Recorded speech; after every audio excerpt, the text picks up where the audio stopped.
Hey, welcome back, everybody. You're listening to the next installment of NTC, episode 53. Aaron Washington back on the mic with you guys. Aaron Perlstein, Colin are joining me. This is actually our first time that all three of us have been on together. So this is a cool experience as far as all three of the podcast squad being on together. So this is going to be a fun installment. We're going to be talking about the Christmas Day games coming up here. As of today, this is Wednesday night. We have a few more days left until Christmas Day games. So we wanted to get into a little bit of a preview. We wanted to look at how these teams are stacking up coming into their matchups on Christmas, some key storylines to keep a lookout for during the game, some injury situations to keep an eye on, all that good stuff. So we're going to get into that here today. But Aaron, Colin, hope you guys are doing well. Not sure how many more days of work or whatever you guys got left, but I know for me, I'm in vacation mode. I'm ready to chill. So hope you guys are ready for a nice holiday and a fun slate of games on Sunday. Absolutely. I've been on break for a little, so I'm definitely relaxing, excited to watch some NBA. Yeah, and I have two kids, so it just goes from work to just spending time with two young kids. So it's just more work. So I guess you don't really get a break, man. It's just from the frying pan into the fire a little bit for you. Right, exactly. But we'll watch plenty of good basketball, hopefully. So that's fine with me. I love that. Before we get into the content for today, I want to shout out our sponsor of No Trade Clause, which is Bet99 Sportsbook. They have a bunch of betting resources over on their website. So bet99.com is where you guys want to go to visit all their great resources over there. If you're a beginner, if you're a veteran, whatever the case is for you, definitely give them a look, especially as we head into Christmas Day. I'm sure they have some slates that you guys can get involved with. If you're looking to put some money down on those games, they should all be very interesting going into that 5-game matchup for the day. So be sure to hit up Bet99 for all your sports betting needs, and they will be sure to take care of you guys. Let's get right into it, guys. The first matchup of Christmas Day, 12 p.m. Eastern. I know for me, I'm going to be in Mountain Time. I'm going to be in Colorado, so it's going to be a nice early 10 a.m. start for me. But this should be a fun matchup here between the Sixers and the Knicks. Usually, this isn't a fun matchup as far as the Knicks are concerned because they usually come into Christmas, they're below average or they're even one of the worst teams in the league. I know for myself, I usually get very frustrated when I see the Knicks on the slate because I'm thinking to myself, here we go. They're just on the slate because they're in New York. They're a big market. That's the only reason why they're here. But this year is a different story. Going into at least the matchups for today, the Knicks are 6th in the Eastern Conference, and they're 18-13, which is pretty good. But the real story for them has been the recent play over the last 10 games or so. They're 8-2 over the last 10 games, and they have won 8 games in a row. Now, I got to ask you guys, did you expect this team to be riding an 8-game winning streak going into week 10 of the NBA season with RJ and Randall and Brunson playing this well? How well did you expect this team to play to this point? I know for myself, I didn't expect quite this. I thought it was going to be about 500, but obviously they've outperformed expectations so far.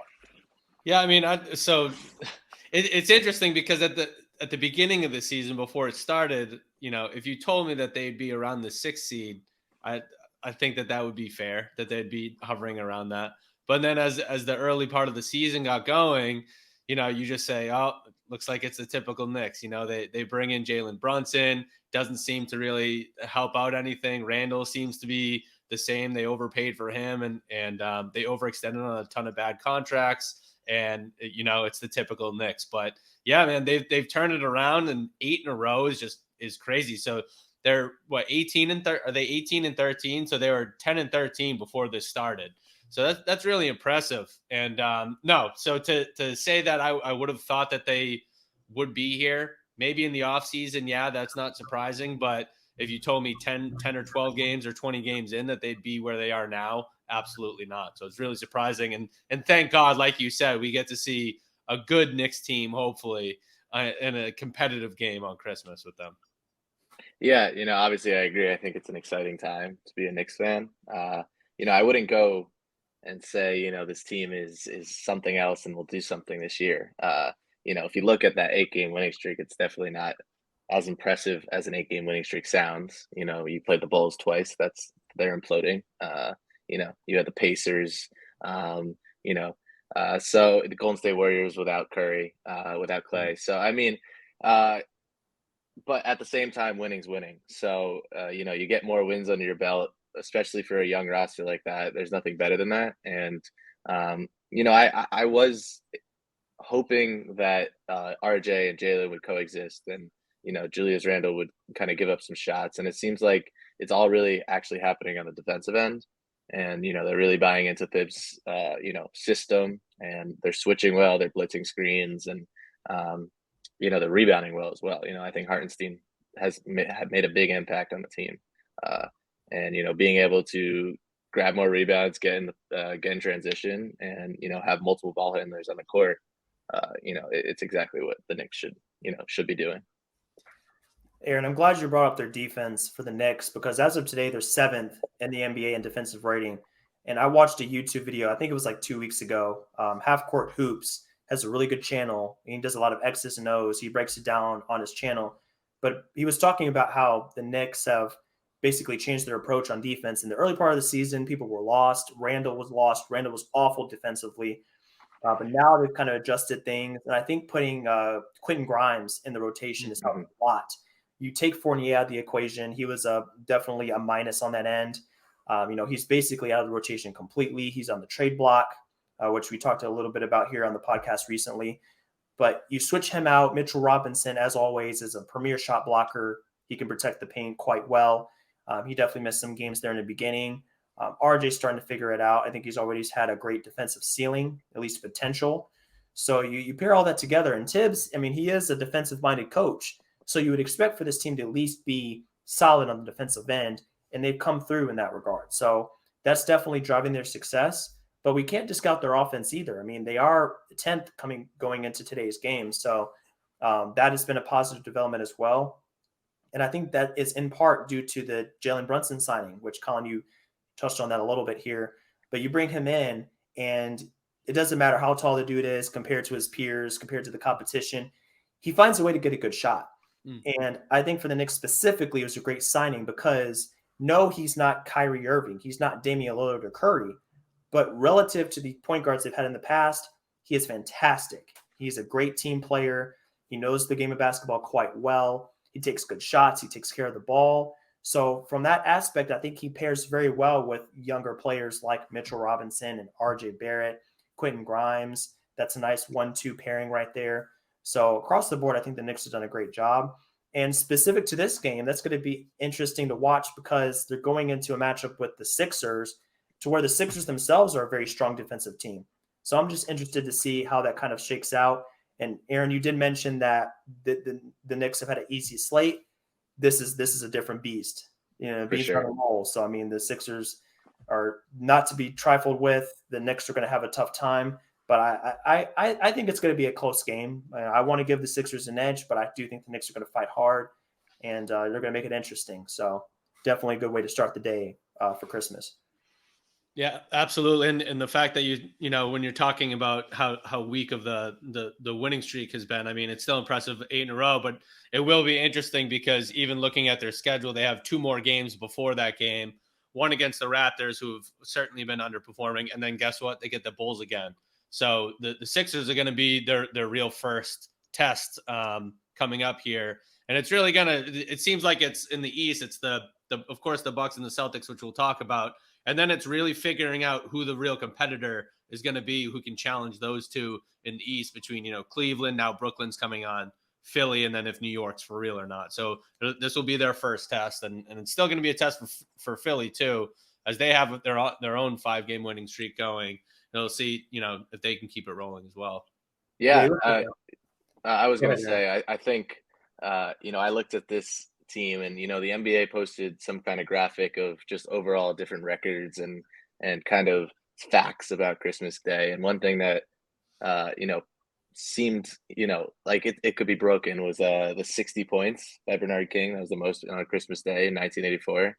And I actually, I'm going to make a big prediction and say Joel Embiid beats that on Christmas Day at 12 o'clock. Okay. I've watched a lot of film on especially on the Knicks defense, and I think a big man like that, you get him going, especially early on. I don't know if they're going to have an answer for that. If you actually look at the big man versus the Knicks this year, Giannis, Jokic, all these guys are averaging 20, 25 points on 50%, above 50% shooting. rebounding the ball well. Very big focal point of the offense against the Knicks. And yeah, I think that's my prediction of the day for sure. I'm going to stick with that. That's a good one. Well, I'll go the opposite way, and I'll say, you know what? Let's roll with the Knicks for once on Christmas Day. It'll be good. You know, I'm certainly not a Knicks fan in any way, shape, or form, but it's always fun when the Knicks are good. It brings a different kind of energy to the league. It's rare when it happens. So let's see them roll it out. Let's see them take on Philly and stomp them for once on Christmas Day in front of everybody, and see if they can keep it going and see if they can become a real contender in the East. I don't think they can become a true contender to win the East, but maybe one that you have to start thinking about. It would be interesting. That would be interesting. Yeah, I mean, it's always a fun time when the Knicks are winning because Madison Square Garden, I think, is one of the best arenas in the league when they're winning. The place is electric, which is super fun. Mm-hmm. But just touch on the Sixers real quick. I mean, they, like you said, Colin, I mean, 5-game winning streak, 17-12 going into today. They're starting to turn things around after a slow start. Embiid is turning into the guy he's been for the past several years, just an MVP candidate, an absolute force, dominant presence. But across the board, I mean, the roster has been pretty solid. You know, Harden is, as steady as ever. They don't have Maxey for this matchup. It's disappointing. One of those little injuries that's going to hamper the game slightly. But they do have a solid rotation. I mean, Tobias Harris has been just super consistent with his scoring presence. So I do like this matchup for a lot of reasons, but the Embiid matchup, we're going to see how those big guys can handle him. I don't think they are going to be able to deal with that. You know, Mitchell Robinson is as good as a weak side shot blocker, but I don't think he's going to hold up against that behemoth that is Joel Embiid. That's a tough ask for him and really anybody. So definitely like how the Sixers are trying to kind of turn things around, kind of find their rhythm. I think it was just going to take time with. I think Harden, he's had a couple of slow starts to his seasons. He needs time to get ramped up. Embiid, he gets nicked up here and there. But once he's healthy and whole and those guys are all on the same page, then, I mean, look out. They're definitely a force. So we'll see if they can keep their winning streak up as well. Mm-hmm. Absolutely. I agree. I think the theme of the Sixers this year is just how well people have stepped up, especially in Maxey's absence. DeAnthony Melton, that was a really, under the radar trade that they made. And I think that he's kind of killed it. He's top 5 in defensive rating as a guard. He had a game with like 30 points and 7 steals and 7 3-pointers or something like that. Yeah. And him and Shake Milton, when DeAnthony Melton went down, Shake Milton came in and was playing well. I think all of them together, if they continue to play that, space the floor, shoot the ball well around Embiid, that's exactly what you want, especially when, a big focal point of your offense is out. Yeah. So, and if they can actually all be healthy, it seems like every time someone gets back, someone else is injured. Right. Which, a lot of the times it might be it's just load management as well. But, if they all get back, that is a deep team.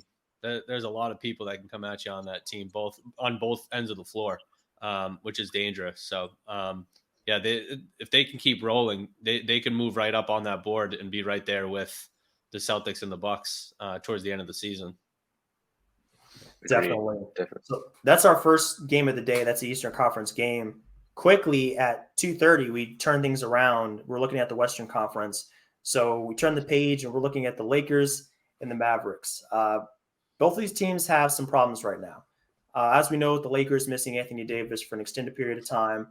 I wish I could say I was shocked, but I'm not. It's just every season it seems like he misses a 10, 12-game stretch. It's just unfortunate because he was playing some of the best ball of his career. So it comes down to LeBron. It comes down to Lonnie Walker. It comes down to Thomas Bryant, the supporting cast. And, I mean, they're going to have a tough time kind of carrying their weight. I mean, that's always been the weak point of this Lakers team, at least over the past 2 seasons, in my opinion, is just getting that production outside of LeBron James. And this season, I mean, they had a stretch. They turned it around, but they're still in 12th. They're still 4 games under 500. They're 5-5 in the last 10 games. So, they have a tough test going against Luka and the Mavs. But with Luka and the Mavs, I mean, they're only a game and a half ahead of the Lakers. They're in 10th. Lakers are in 12th. So it's not like they're killing it either right now in their stretch of the schedule. And the dominating topic for the Mavs has been Luka, who is next? And I think, Aaron, I think it was you that we talked about Christian Wood on the podcast recently.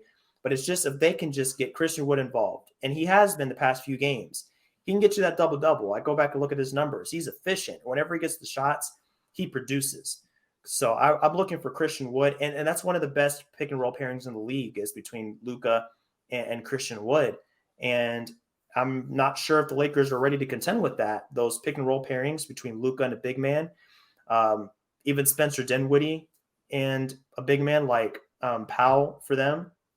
So it's gonna be a tough test. I think for the Lakers, as badly as the Babs have looked at times, I think this is one of those games where they can look to get back on track. But it's always fun to see that Luka and LeBron matchup. If we're just kind of squaring in on that one particular matchup to keep an eye on, it's the present, it's the present and the future. LeBron and Luka, you see some similarities there as far as their court vision. So that's going to be fun to keep an eye on. But ultimately, I'm just looking to see how the Lakers hold up against a quality opponent, because earlier this season, going back pretty recently, they don't have Davis. They play a quality opponent. They just struggle. They fall apart. So I'm interested to see how they can keep that going. But Colin, what are your thoughts on that matchup? Yeah, I mean, you basically just covered everything that you can cover as far as the Lakers go. It's unfortunate for them that AD comes back and he's starting to perform at an MVP level, and then this happens, right when they're somewhat hitting their stride, in a weak West right now, and that's the strangest thing for both these teams, in a strange Western Conference when you're looking at the standings. And let me just pull it up right here. So the Lakers are they're in 12th and they're only 6 games back of first place. It's just so strange that everyone is just jam packed, other than the Pels and the Nuggets and the Grizzlies. It seems like everyone is just, the margin for error is just razor thin between all those different teams. So it's going to be really strange to see what these teams end up doing as far as going all in and making moves, and sacrificing their future, because they can make that jump up and of course make the tournament and see if they can make a run in what seems to be somewhat of a weak West. But talking about a team scoring 60 points is, or a player scoring 60 points on Christmas Day. How about Luka? I think that's your best bet. That's going to be your best bet on Christmas. No, I mean, obviously, any day, the guy could go off. But like you were saying, Aaron, like I think it's going to be just the supporting cast of Luka constantly this year, and like we talked about Christian Wood, I think I was going to bring up, you brought it up. They definitely have started utilizing him a lot more, which is great, and the numbers back it up. I mean, his plus minus, he was plus 11 against Cleveland on the 17th, and they lost by 1. And then he was plus 9 when they lost by 15 to Cleveland another time. So there's multiple, examples of just him being efficient in the minutes that he's given. So one of those games he played only 25 minutes for some reason. Jason Kidd has his ways to do it, and I'm not going to get into Jason Kidd as a coach, but I think definitely the supporting cast, it's all on them, because you can't expect Luka to continue just dominating like this. So it's going to be interesting to see that for sure. And the Lakers, like you said, it's kind of do or die right now to continue getting momentum and going into the trade deadline and things like that. Obviously expect them to make some kind of move. I think it's an interesting matchup for sure.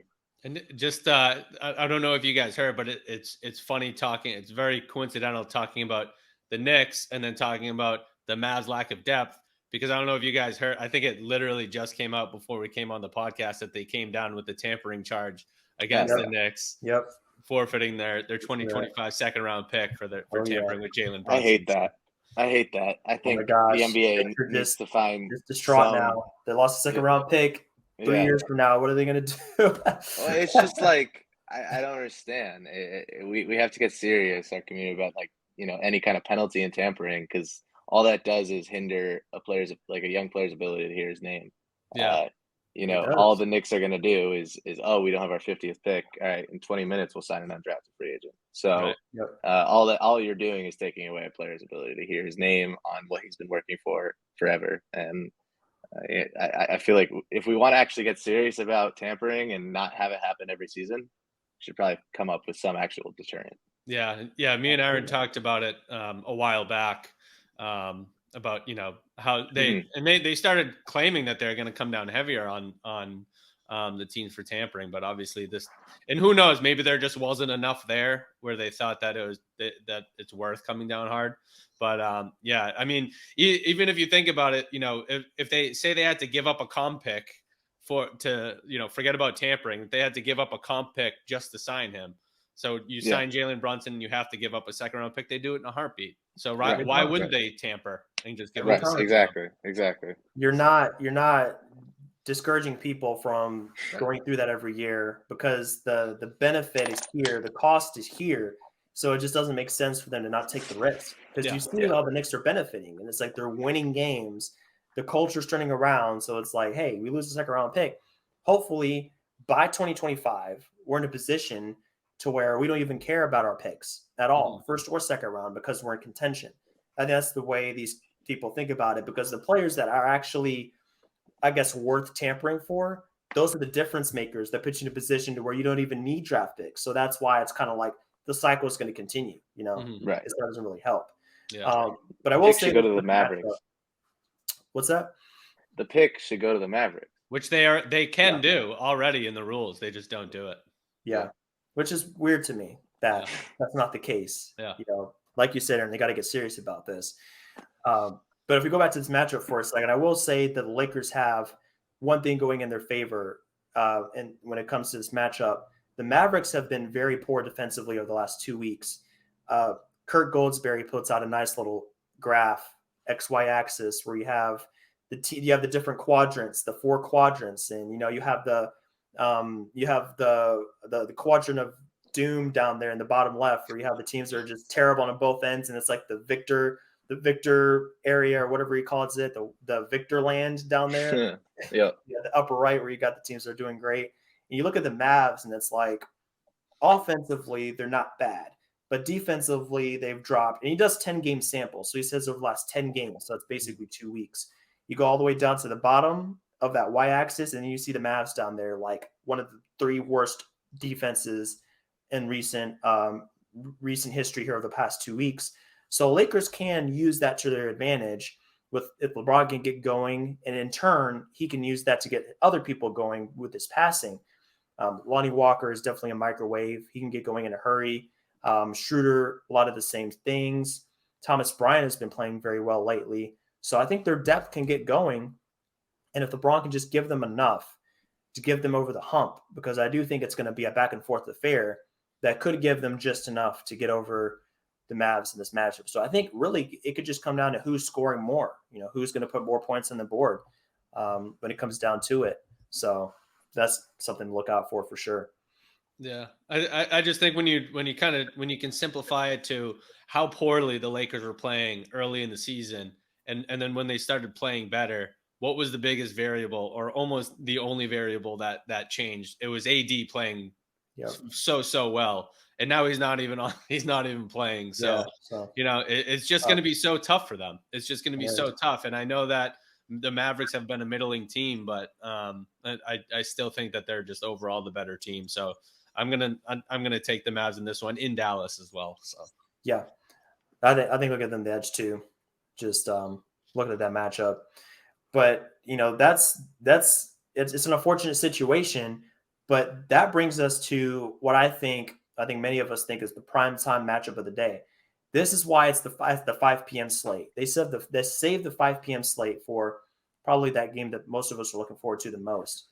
Brings us to Bucks Celtics, and this is a perfect matchup because you go look at the standings, Bucks Celtics right there at the top of the Eastern Conference. So both of these teams have been exceptional to this point. The Bucks' performance might actually even be a little more impressive because you look at who they've been missing this season. Giannis has missed a few games. Drew has missed several games. He had an illness there not too long ago. Middleton has missed quite a few games. He's barely got his legs back under him yet. So, I mean, they've been missing several core pieces, but because of the people bringing up the rear, like Bobby Portis, I think he's one of the best backups in the entire league, and Grayson Allen by extension, and Pat Connaughton, and all those guys have been doing so well. I really think that these two teams' biggest strengths to this point has been their continuity. Because you go look at both of their cores, how long have they been playing together? 3 years, 4 years, 5 years. Giannis and Middleton have been together their entire career. So, I mean, these guys are they just know what to do at this point. They're just so locked in from game to game. They know what the game plan is. There's no variance. There's no wondering. It's just like, hey, this is the game plan. Here's who's out there. We go and get it done. They just have that consistent flow from years of playing with each other. So I think that's one of the big reasons why these two teams are at the top. And then look at everybody else below them: Cleveland, New York, Atlanta. I mean, these teams have had a lot of flux. They've had new players come in. So that's why I think it's taken them a little bit of time to get going. So that's great for these teams. And then you look at how they're performing on both ends of the court. They're probably two of the most balanced teams in the league. You know what you're going to get. They're both going to be locked in on defense. They're going to take away paint touches. And I love that Boston has Robert Williams back. That's a key thing to keep an eye on. Robert Williams, Brook Lopez. It's not Giannis versus Tatum, I know, but it's two of the best rim protectors in the league. Right. So if we want to kind of shift the focus off the stars for a second, that's going to be a matchup to keep an eye on. Aaron, going into this matchup, man, like what are you looking out for as far as like what's going to give one team the edge over the other one? Because on paper, there's very equally matched. So where might that edge come in for who kind of takes the win on this one? I think it's the defense. Absolutely. I think it's the defense and the transition. These two teams are just juggernauts offensively this year. It's funny because last year I feel like they were top two in defense, but now I feel like it's all going to come down to the defensive. It's going to be how do you stop Giannis in the transition, and then on the other side, how do you stop the flow of the Boston Celtics offense? With Jason Tatum, running the helm and usually making the whole team collapse on him and all the guys hitting the shots. So it's going to come down to the more mature team defensively and who can stick to the game plan. It's always a fight when these two teams play, and it's usually low scoring and just down to the wire. And I'm excited. It's a perfect game in the middle of the day. So it is going to be really intriguing to see how Robert Williams plays and how much he does play.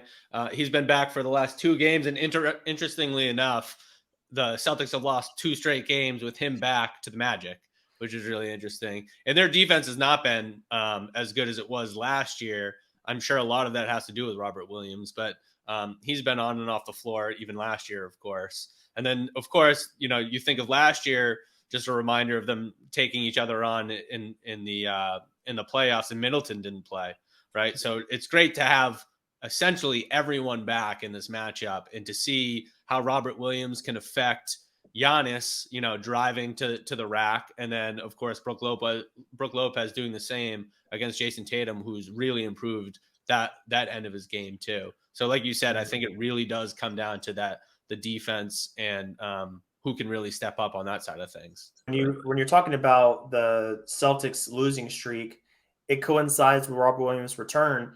It's something I was thinking about when he was on his way back. I was like, the Celtics are so used to playing one way on offense.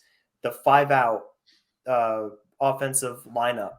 Horford stretches the floor. He can pick and pop. He picks and pops a lot. Actually, it seems like more than he rolls. So you look at that way of playing, you swap him out, you insert Robert Williams, who plays a completely different game, to where he is more of a vertical spacer. He's looking for the lob. He doesn't space the floor whatsoever, no jump shot. So, I mean, that's a major adjustment in the lineup that you have to account for. So I think it's kind of natural. It's kind of normal to kind of see a little bit of a dip because it just takes time to incorporate him into the offense. He hasn't played in a long time, so I'm sure for himself, he's still trying to kind of get back into a rhythm. So, I mean, their depth is definitely better with this addition, and they're a better team overall with him back on the lineup. But as a result, you're going to have some probably offensive lapses. There's going to be some times where everybody's trying to get used to him being back on the floor.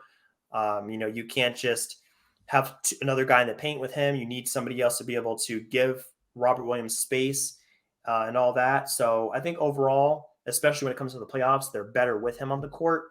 But we have to account for the fact that you play a different way with Robert Williams on the court. Spacer and then a roller, they work differently.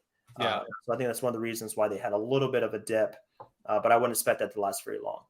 Yeah, I agree. I think almost just in the grand scheme of things, it might hurt them kind of in the immediacy of it, and even in the regular season, because they might still try to figure out the rotation, but as they hit the playoffs, obviously defense becomes even more important, and the rotation shrinks down, and it becomes more set. And I think that's when he becomes even more valuable. And just one other point, which is really interesting. I don't know if you guys saw, Joe Ingles came back. He broke the record for the fastest player ever to bounce back from a torn ACL, which is unbelievable. Wow. Was it at age 35? Age 35. I didn't know that was a stat that was kept. That's interesting. I saw that today, which is crazy. Wow. And when he did it, he also became the oldest Australian-born player to ever play in the NBA at the same time. Wow. So, that's crazy. And it's wild because you see Robert Williams played 18 minutes in his limited role. Ingles played 15. So it's just super impressive that he came back and did what he did. So that is. Yeah. And that's another low-key signing that could come back to be a huge benefit for Milwaukee. Yeah. Because as we know, before he got hurt, I mean, you can run Ingles a little bit of as a point forward, so he can run the offense and get other guys involved. You can switch him a little bit around on defense. I wouldn't put him on the quicker players, but on 3s and 4s, I mean, he can hold his own. The jump shot ain't bad. So, I mean, it's good to have him back in the lineup, back in the league, just because of what he brings to that team, especially off the bench, where sometimes that floor general can be a little bit lacking. They're looking for that guy to kind of bring order and all that stuff. So he's going to be a great Swiss Army knife for him. That's definitely a great return. Yeah, and I'm also really excited. Also, just a separate point. The Bucks were starting Marjan Beauchamp, their first round pick from last year, a few games recently, and I'm excited to see if they incorporate him fully into the game plan. If he's going to get meaningful minutes, I think he can really add value, and defensively as well. He's long and lengthy, so that's definitely one thing I'm going to be watching and is excited about. It seems like when we talk about these teams that seem to be the more of the contenders, we're talking about how much their depth matters and how deep all these teams are. Like, we just keep rattling off all these players and how it adds so much versatility to all these different teams. It does. I mean, you need to be able to have consistent production because it's a 48-minute game. Yeah. If you have a starting 5 that's very strong, or let's say in the Lakers case, a great starting 2, LeBron and Davis and like a half with Lonnie Walker, there's only so much you can do. That bench has to carry their weight in some form or fashion. I think the Heat are an unfortunate example of what happens when the depth is not present. And when we say depth, it can be a variety of different things. It can be like, how is your depth defensively? How is your depth offensively? How many ball handlers do you have? How many rebounders do you have? Yeah. And for Miami, unfortunately, they have very little shot creation once you go to the bench. Mm-hmm. When Bam and Tyler are starting, Tyler came off the bench in past years. Now he's in the starting lineup. And Kyle Lowry is starting, and Bam and Jimmy are starting. Who is left to carry that load when it comes to creating offense? Is it Oladipo? I mean, he's been out for a long time. He just got back. Is it Gabe Vincent? Is he ready for that? So it really comes down to, I mean, I know it's the regular season and, there's a bunch of other guys we can talk about, but I mean, depth is huge. And games like this, it's maybe even more important because, with these marquee matchups, the team you're going against is going to have guys that come at you in waves. They're not going to stop. So you just need to be prepared for it. Mm-hmm. All right, guys. So we're on game number 4 now. So where are we at in the day? We're at about 7:30, 8 o'clock now. We're looking at Grizzlies Warriors. Winding down the day, you had dinner, you're probably looking to have a little dessert now. So, this could have been, I think if Curry was playing, this could have been arguably the best matchup of the day. Because you look at their history, you look at that matchup last year, Ja and I think Draymond were going back and forth on social media, and And Ja was like, we'll see y'all on Christmas. And Draymond was like, you're coming to Golden State. We get the home game. So that was a great conversation. And, it's still going to be a great matchup. But obviously, there's some injury concerns, honestly, for both sides. I mean, the Grizzlies haven't had Desmond Bane in several weeks. Yeah. And I still think he's a little bit a ways from coming back. And on the Warriors side, it's even worse with Curry being out. Clay has been in and out of the lineup. The veterans overall have been in and out of the lineup. So it's going to be interesting to see how the others step up. And it comes back to the depth discussion. How is Dante DiVincenzo going to step up if he plays? How is I don't even know if Wiggins is going to be able to play. He's missed several games. So those other guys are going to be relied on quite heavily in this game, which, I mean, it's unfortunate because you want to see the Stars play on Christmas. But it's going to give us another opportunity to see some of these guys that usually don't get a lot of shine be able to come in and get some decent minutes. So let's go straight to the prediction for this one. Grizzlies, Warriors. Grizzlies had a very poor showing in Denver last night. I watched about a quarter of the game, and I knew it was pretty much a wrap after that. I mean, they just didn't have it. I think they're going to be juiced up for the Warriors game a little bit more than usual. Warriors at home, the entire season have been very strong. Looking at their home record, they're 12-2, guys. Like, the team is 15-17 as a whole. The Warriors are 12-2 at home, 3-15 on the road. So Wow. out of all their losses, 15 out of 17 are on the road. Wow. So if you look at that part of the equation, maybe it's the Warriors that should get the edge, even though they have injury concerns. The Grizzlies have great pieces. They're deep. I mean, it's just tough to gauge. So, Aaron, shoot me your prediction, man. If we're looking at this matchup, Ja versus, I wish it was Ja versus Steph, but how are you feeling about how this game could turn out? It's kind of like a little bit of a foreshadowing, like kind of passing the torch to a new team. I'd say, I think that's the thing, and the Grizzlies want to do it so quickly, but Draymond's kind of like, you're gonna have to slow down.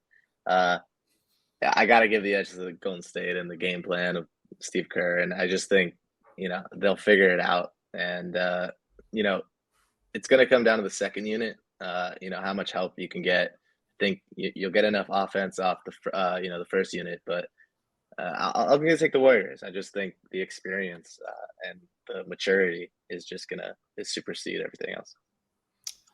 Yeah, so I think that the problem with the stats that you just gave out as far as the record is that, of course, they had who was probably going to be the MVP or really close to being the MVP on the team when they went 12-2.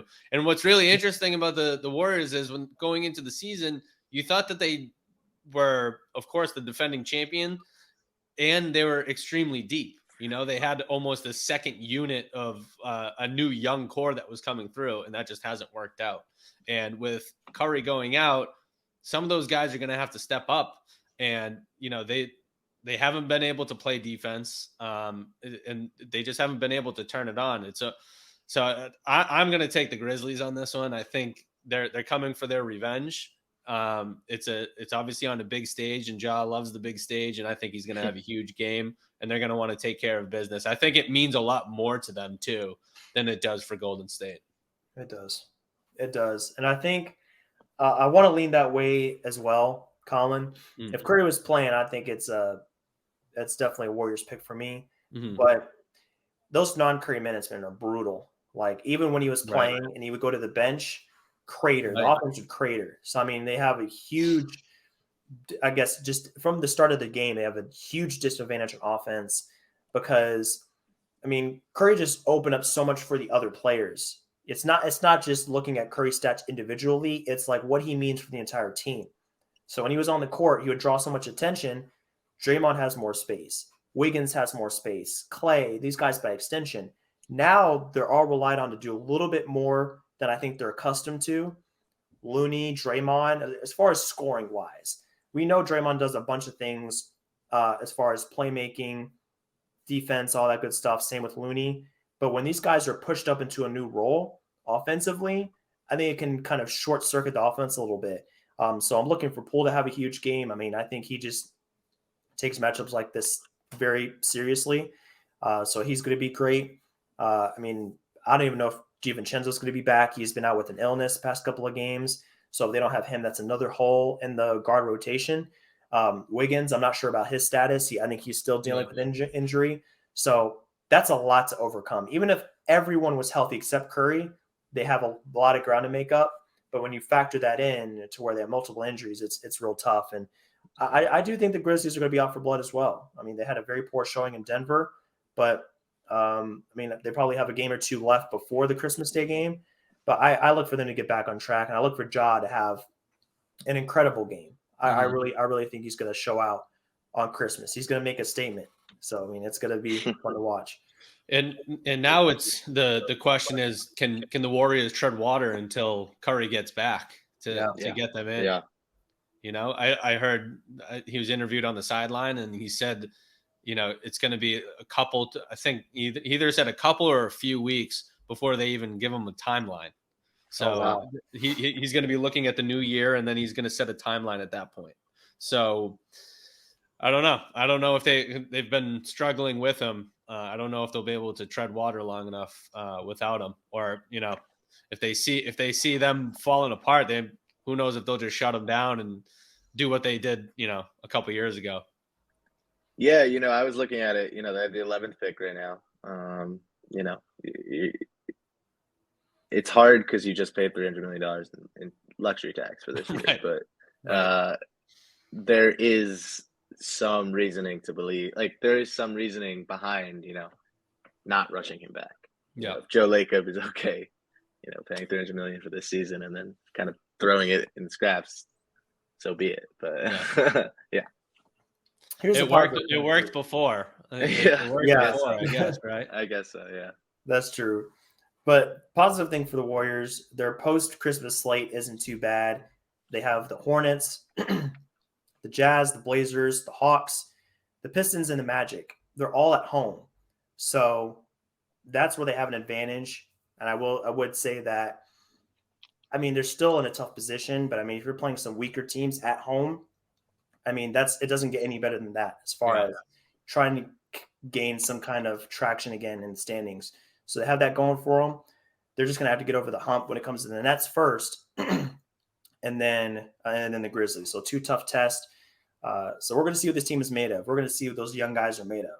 What is Kuminga made of? Moody, Wiseman, now that he's back from the G League. Let's see if he can piece something together. I think he's a big piece of this. If he was playing the way I think he's capable of playing, it changes the whole equation of the team, because he can be a new age center, stretch 5, rebounder, shot blocker. It just hasn't come together for him yet. So maybe this is it. Maybe he just needs a little bit of extra motivation in a Christmas Day game. We'll see. Maybe. Hopefully.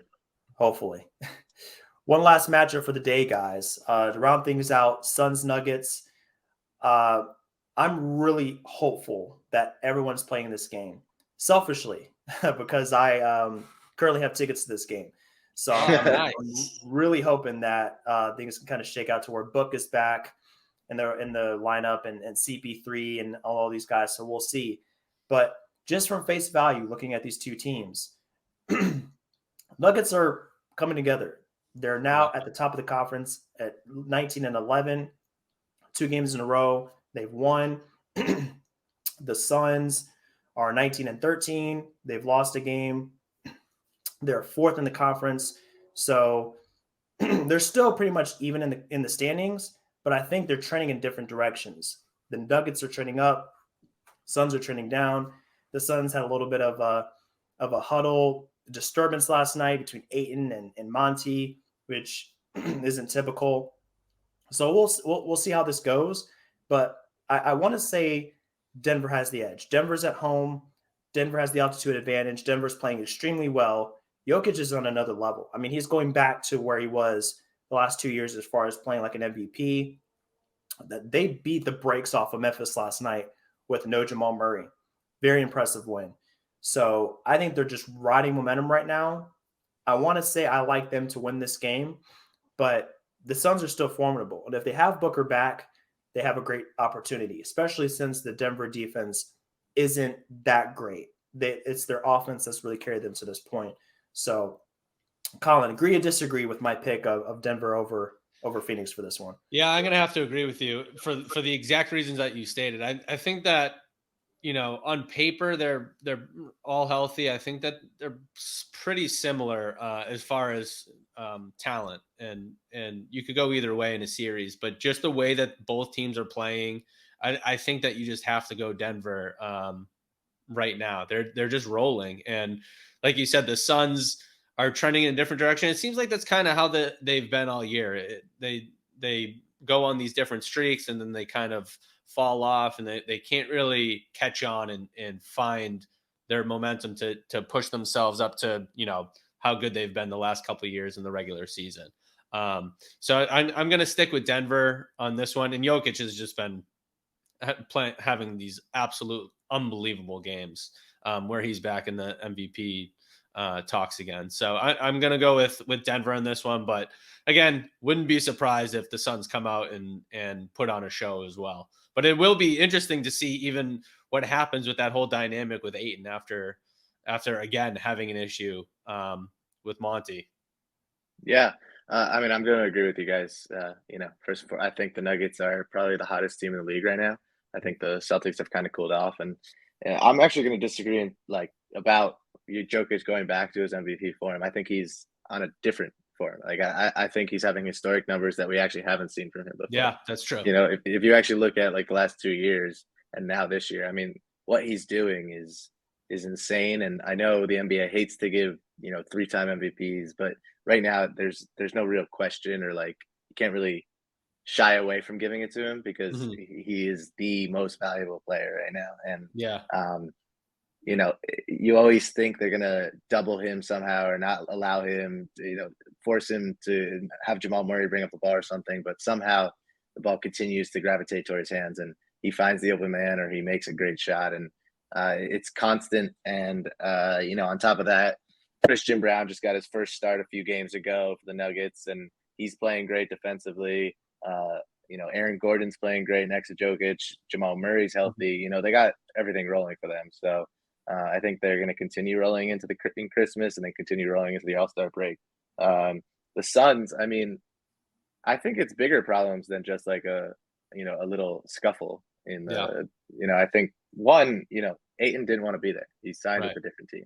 Like, as much as to show you don't want to be there, he did. He signed on the dotted line that he wanted to be a Pacer.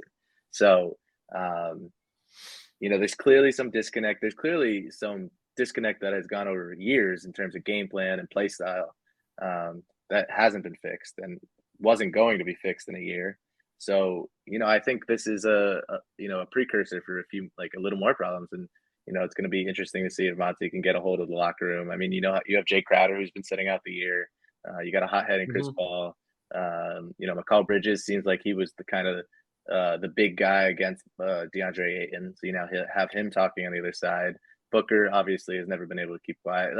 And it's not a bad thing on these guys, but I just think, it's a roster that's able to implode based on the different variables. So I think it's, you got to really definitely take a hold of it, especially with the West, and all these teams that are just kind of rocking, skyrocketing above you. Yeah, and don't forget the whole Ayton issue, obviously in the playoffs last year, and when they came back this year at the start in media day, they admitted that they didn't even talk to each other. Monty and Ayton didn't even talk to each other in the offseason. Yeah. So, I mean, they never hashed it out. Forget about figuring out good strategic planning of how to use him and how to incorporate him into the system, like you were talking about. They didn't even work out their differences. And obviously we're seeing it kind of bubble to the top again. And it's always interesting to see if that's something that is going to hurt a team, bring a team together, galvanize a team, because I remember something similar happening. Aaron, you'll remember this obviously last year with Spo, and I forget what issue happened on the bench. I think Siakam got into it, and not with Spo, but he was backing him up and he threw the clipboard, and he got into a huge argument with someone. I can't remember who, and they're on top of the East at that point, and they stuck together. So it didn't change anything. They still made it to Game 7 of the East. So sometimes it helps galvanize the team, and sometimes it goes the opposite way. So I want to say it was Jimmy that was in that. Yeah, I was gonna say, I think it was Jimmy. With Yeah. Bo. Yeah, I think it was the two of them going at it. And as we saw, I mean, they almost got to the finals, so I didn't really derail the team. Right. I think sometimes you need to have a little dust up like that. It shows that both parties are passionate about it. They care about what's going on. I'd rather have that than a team that just has no life. That just shows nothing. That just I kind think of there's a difference between passion and insubordination, right? Yeah, and that's what you can't tell from just looking at the camera. If they're arguing over a play or if he's just blatantly being disrespectful to his coach. And those are two. Hopefully it's the former, not the latter. Right. But yeah, I mean, you guys bring up a good point about the Suns. I think it's just it's been a slow decline with this team. And you look at the standings, it's not necessarily that like they've lost 5 games in a row. I mean, they did have a losing streak here recently that they kind of snapped out of a little bit. But I think it's just a little thing here, Jay Crowder, little thing there, DeAndre Ayton, little thing here. It's just kind of like all adding up to the point where it's like, okay, I really worry about this team. Chris Paul's health. Now Devin Booker has had some health problems. So now it's just kind of like a trickle effect to where Cam Johnson tearing his meniscus. I mean, it's just like one thing after another just kind of builds to the point where like now you're on the verge of being, I mean, dare I say a decent team in the West. You're no longer a contender. You're down a tier or two to a solid team. Because you look at the standings, I mean, they're just barely above the 5, 6, 7 line where you have the Clippers, the Kings, still crazy to think about, and the Blazers, they're at 7. So, I mean, they're all within about a game and a half of the Suns. So it's like, I mean, this is a pivotal stretch for you. You go into a matchup to where this is one of your big rivals in the conference, the Nuggets.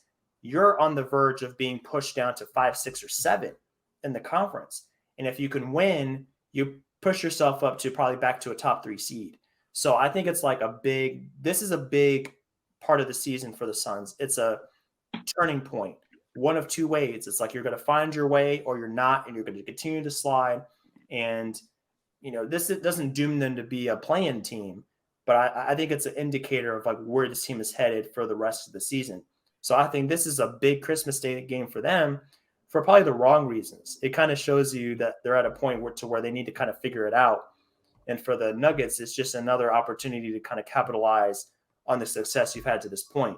So this is a great nightcap. I think it's going to tell us a lot about how these teams are going to perform for the rest of the season, potentially even into the playoffs as an extension of that. Mm-hmm. It's funny because before it would almost seem like the Suns had enough talent where it didn't really matter. And maybe the Western Conference was somewhat weaker, especially on the top end of the conference. So they could overcome these things with talent. And now all these teams have just as much talent, and their team just in general is gelling together. Like the Nuggets, the Pelicans, the Grizzlies, all these teams have so much talent, and they seem to just be clicking on all cylinders that you can't just have all these issues piling up and just, roll the ball on the court and figure it out because you have so much talent on the floor. And you're starting to see that. So they need to start figuring it out with a coach who won Coach of the Year a couple of years ago. And maybe he can get it together for them. But not yet. Not yet. And it's not, they're not in dire circumstances. It's just, like you said, this might be this pivotal point right here. Which way they're going to go. Are they just going to turn into a middling team, or can they turn it back and be one of those top teams in the West that we're going to be talking about in the playoffs? Yeah, absolutely. For sure. So this is it, guys. That's your slate for Christmas. 5 games from 12 p.m. to 12 a.m. or so. It's going to be a fun ride, so definitely be sure to tune into all of those. And I hope you guys have enjoyed our preview of these games. We're all looking forward to all of them for various reasons. And it's a good point in the season because, you're about a third of the way through, and these games could really give you a glimpse into how these teams are progressing and how they might fare the rest of the season. But that's the end of our episode today, guys. Thanks for tuning in. Thanks for joining us. We had a great time discussing these games. So we're going to be looking forward to how these shake out. But also, as always, be sure to check out our website, notradeclause.com. I went in a little bit earlier and updated that 2025 pick, that second-round pick that the Knicks lost earlier, that I'm sure they're just heartbroken to lose. I mean, that's just devastating for them. What are they going to do? They really could have used that pick. It derails the whole season, actually. So. Right. Yep. It blows everything up. So be sure to check out our page for the draft capital so you can see where that pick kind of falls and what they're left with. which, spoiler alert, they have plenty of other picks, so they're not going to be stressed about this.